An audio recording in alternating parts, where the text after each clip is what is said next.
大家好，我是钟明玉。我在《明天一起去乐园》饰演的是父子。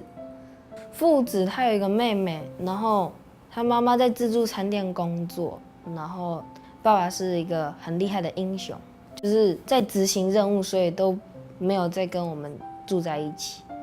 当时父子被抓到流氓会社已经1天了，然后呢，他的爸爸就是被打得满脸就是伤。全身都是伤，然后被拖进那个流氓会社里面。爸，你来啊！你个操！你操啊！吵啥？这个好了，特别听啊！老大你要死啊！不，太不会了。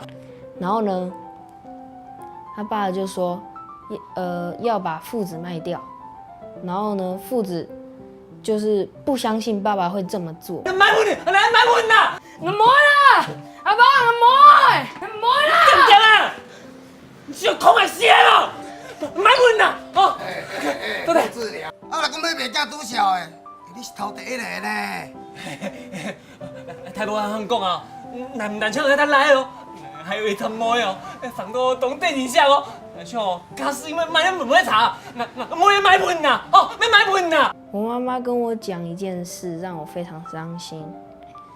我跟我弟去一个比较深的水池，然后呢，那个地方我是站得起来的，不过我没想到他比我矮，然后呢，他就溺水了，所以我就哭出来了。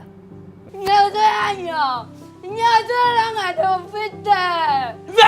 你没有清楚哎，那还哑巴，那做开，打！你们哪有哎？你们哪有哎？打！我搁问你一问，真正要甲恁囝卖掉哦？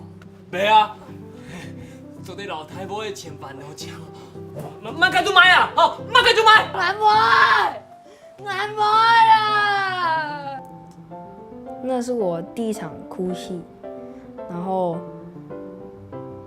就是因为我妈跟我讲这件事，所以我哭出来，然后呢，哭得非常难过，然后把台词都讲完，然后冲出了流氓会社。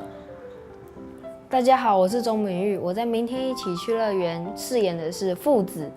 然后呢，我在这部戏里面演得非常的辛苦，不过也非常的开心。所以呢，大家要准时收看《明天一起去乐园》哦。